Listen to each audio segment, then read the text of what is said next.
ये तो बहुत ही ज़्यादा भोले भंडारी, उनके ऊपर तो आप एक लोटा जल भी चढ़ा देंगे तो भी वह प्रसन्न हो जाते हैं। और आपके पास कोई चीज़ नहीं है, खाली आप श्रद्धा से एक लोटा जल चढ़ा दीजिए बस, उससे ही भगवान शिव प्रसन्न हो जाते हैं। लेकिन फिर भी हमें अपनी श्रद्धा अनुसार जो हमारी स्थिति है उसके अनुसार जो भी चीज़ें अगर हम उनको अर्पित कर सकते हैं तो क्यों ना करें, उनको प्रसन्न करने के लिए। और हमें किन किन चीज़ों जो द्रव्य हैं उनके द्वारा भगवान शिव का पूजन कर सकते हैं, और किन द्रव्यों के पूजन करने से भगवान शिव प्रसन्न होते हैं और हमें क्या प्रदान करते हैं, यह मैं आपको बताने जा रही हूँ। ओम नमः शिवाय। कैसे हैं आप लोग? ईश्वर कृपा से आप सब अच्छे होंगे। ईश्वर सब पे कृपा बनाए रखे, सबका कल्याण करें। आज मैं बता रही हूँ कि किन द्रव्यों के द्वारा, किन किन द्रव्यों का द्वारा हम पूजन भगवान शिव का करें जिससे भगवान शिव मुझसे आपसे हम सबसे प्रसन्न हो। और किस तरह से हमें भगवान शिव का पूजन करना चाहिए। आप सबसे पहले तो ये सुन लीजिए कि जब भी कभी आप कोई भी चीज़ भगवान शिव को चढ़ा रहे हैं या नहीं भी चढ़ा रहे हैं, ऐसे ही भगवान शिव का पूजन कर रहे हैं, तो भी आपको नमः शिवाय का जप अवश्य करना चाहिए। हमेशा पहले प्रणव लगाया जाता है मंत्र में, ओम नमः शिवाय, आखिरी में नमः लिखाया जाता है ना?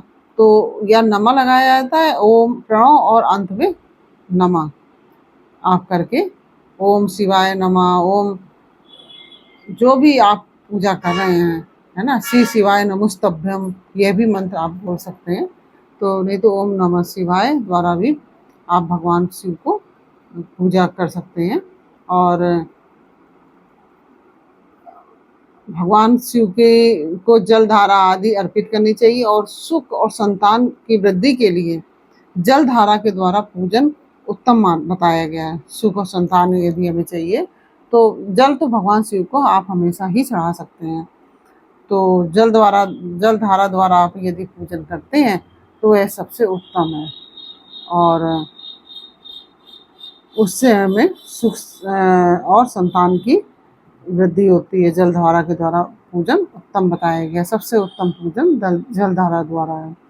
और उत्तम भस्म धारण करके उपासक को प्रेम पूर्वक नाना प्रकार के शुभ एवं दिव्य द्रव्यों द्वारा शिव की पूजा करनी चाहिए। और शिव पर उनके सहस्त्र नाम मंत्रों द्वारा घी की धारा चढ़ानी चाहिए। अगर आप उनके सहस्त्र नाम मंत्र बोलकर उनको घी की धारा अर्पित कर रहे हैं तो ऐसा करने से वंश का विस्तार होता है, इसमें संशय नहीं है। और आपको हम एक बात और कहना चाहेंगे, आप भगवान शिव के लिए जो जल तैयार करें, सबसे पहले तो उसमें गंगा जल होना चाहिए। तो गंगा जल आपके पास ज़्यादा नहीं है तो आप थोड़ा सा जो भी पात्र में जल भर रहे हैं तो पहले आप उसमें गंगा जल डाल लीजिए, फिर उसके बाद जल भर लीजिए, तो सारा जल गंगा जल में सब हो जाएगा और उसके द्वारा आप पूजन कर सकते हैं। और उसमें थोड़ा कपूर डाल दीजिए। कपूर डालने से जो हमारे जल का दोष होता है वह समाप्त हो जाता है। तो इस तरह से भगवान शिव का जब आप पूजन करें भगवान का तो उसमें कपूर डाल दीजिए, थोड़ा सा टुकड़ा कपूर का डाल दीजिए। तो घी की धारा जो चढ़ाई जाती है, ऐसा करने से वंश का विस्तार होता है। और यदि इसी प्रकार यदि 10,000 मंत्रों के द्वारा भगवान शिव की पूजा की जाए, घी के द्वारा आप 10,000 मंत्रों के द्वारा पूजा करते हैं तो रोग की शांति होती है और उपासक को मनवांछित फल की प्राप्ति हो जाती है। और यदि कोई नपुंसकता को प्राप्त है तो वह घी से शिव की भली भांति पूजा करे तथा ब्राह्मणों को भोजन कराए। साथ ही उसके लिए मुनिश्रों का प्रजापत्य व्रत होता है, उसका विधान भी किया है।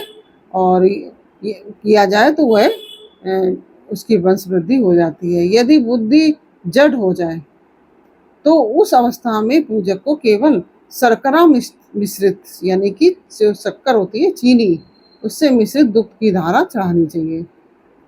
ऐसा करने से उसे बृहस्पति के समान उत्तम बुद्धि प्राप्त हो जाती है। जब तक 10,000 मंत्रों का जप पूरा ना हो जाए तब तक पूर्वोक्त दुग्ध धारा द्वारा भगवान शिव का उत्कृष्ट पूजन चालू रखना चाहिए। जब तन मन में अकारण ही उच्चाटन होने लगे जी उचट जाए, कहीं भी प्रेम ना रहे, दुख बढ़ जाए और अपने घर में सदा कलह बनी रहे। घर में रोज कलह हो रही है, रोज लड़ाई झगड़ा हो रहा है, दुख बहुत है, प्रेम नहीं है आपस में, तो इस इसके लिए तब पूर्वोक्त रूप से दूध की धारा चढ़ाने से सारा दुख नष्ट हो जाता है। दुख की समाप्ति के लिए दूध की धारा चढ़ानी चाहिए। सुवासित तेल से पूजा करने से भोगों में वृद्धि होती है। तेल के द्वारा भगवान शिव की पूजा करने से भोगों में वृद्धि होती है। और मधु से यानी कि शहद से शिव की पूजा की जाए तो राजयक्षमा रोग जो होता है वह दूर हो जाता है। और यदि शिव पर गन्ने के रस की धारा, जो गन्ने का रस होता है ना, उसकी धारा चढ़ाई जाए तो वह भी संपूर्ण आनंद की प्राप्ति कराने वाली होती है। अगर मान लीजिए आपको गन्ने का रस नहीं मिल रहा है, मान लीजिए अभी तो सीजन है, आपको मिल जाएगा, लेकिन जब कभी सीजन नहीं होता है, जाड़े में नहीं मिलता है, तो आप क्या करेंगे उसकी जगह? तो उसके लिए आप गुड़ जो आता है ना, देसी गुड़, देसी वाला, पारी वाला नहीं, देसी वाला, जो देसी वाला गुड़ आता है उसको तोड़ लीजिए महीन महीन, और उसमें उसको जल में डाल दीजिए, उसको अच्छे से घोल लीजिए, तो वो आपका गन्ना रस तैयार हो जाएगा।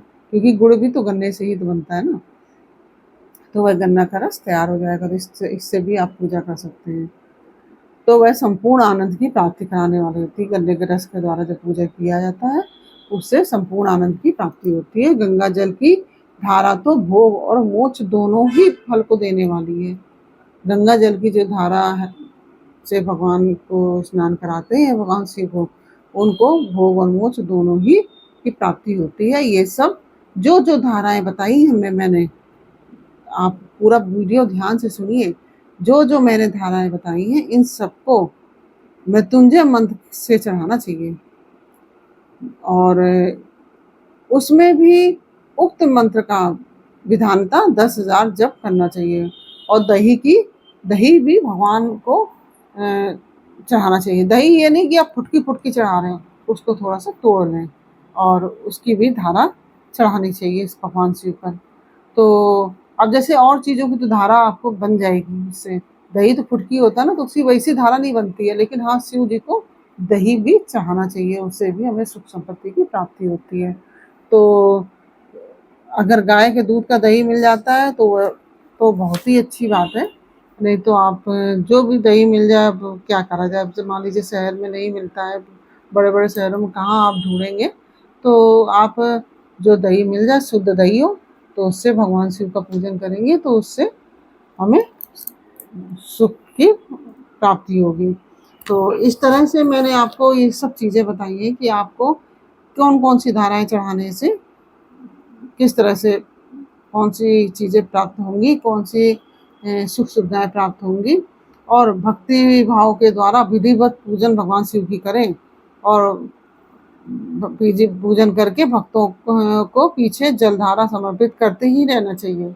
जलधारा तो जैसे आपने पंचामृत द्वारा पूजन कर रहे हैं, तो पंचामृत द्वारा पूजन कर रहे हैं तो आप क्या करेंगे, जैसे आपने जल चढ़ाया, जल की धारा चढ़ाई, फिर दूध की धारा चढ़ाई, फिर आपने जल चढ़ाया, फिर आपने दही चढ़ाया, फिर आपने जल चढ़ाया, फिर आपने शहद चढ़ाया, फिर आपने जल चढ़ाया, फिर आपने घी चढ़ाया, और फिर आप जल चढ़ाएंगे। इसके बाद फिर आप चीनी चढ़ाएंगे यानी शक्कर चढ़ाएंगे, और फिर आप उसको जल चढ़ा के कोई जो शिवलिंग है उसको साफ करके उसका फिर भगवान का, उसके बाद भगवान को पोंछ कर उसको अच्छे से जलाभिषेक करने के पश्चात आप भगवान का षोडोपचार पूजन, जैसे कि जो फूल फल माला धूप दीप इन सब के द्वारा पूजन करेंगे। इससे फिर अभिषेक करेंगे भगवान का, जल धारा चढ़ाने के पश्चात आप अभिषेक करिए।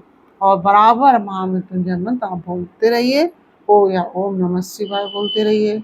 इस तरह से मंत्रों द्वारा ही आप कोई भी चीज़ चढ़ाएं भगवान शिव का, जो मंत्र आपको बोलते हो वो मंत्र बोलिए, क्योंकि जो मंत्र हम बोलते हैं वही मंत्र हमारे मुंह से निकलता है। पहले आप श्रद्धा और भक्ति होनी चाहिए, कोई भी मंत्र हो तो भगवान शिव का मंत्र द्वारा आप ठीक से पूजा कीजिए। और जैसे कि ज्वर में जो मनुष्य प्रलाप करने लगता है, तो उसकी शांति के लिए जलधारा शुभ कारक बताई गई है। अगर ज्वर में नहीं ठीक हो रहा है, बुखार आ रहा है, तो उससे भी जलधारा चढ़ाने से भी उसका बुखार वगैरह भी ठीक हो जाता है। तो आप इस ये सब जल द्वारा जो हमने धाराएं बताई इन सब धाराओं के द्वारा पूजन कीजिए। और आज का वीडियो इतना ही, नहीं तो वीडियो बहुत बड़ा हो रहा है। फिर मिलते हैं आपसे अगले वीडियो में। और यदि आपने हमारे चैनल को सब्सक्राइब नहीं किया तो प्लीज़ हमारे चैनल को सब्सक्राइब कर लीजिए और बेल आइकन बटन अवश्य दबा दीजिए, जिससे कि हमारे आने वाले सारे वीडियोस आपको प्राप्त हो सकें। फिर मिलते हैं आपसे अगले वीडियो में एक नई जानकारी, एक नई कहानी के साथ। तब तक के लिए ओम नमः शिवाय।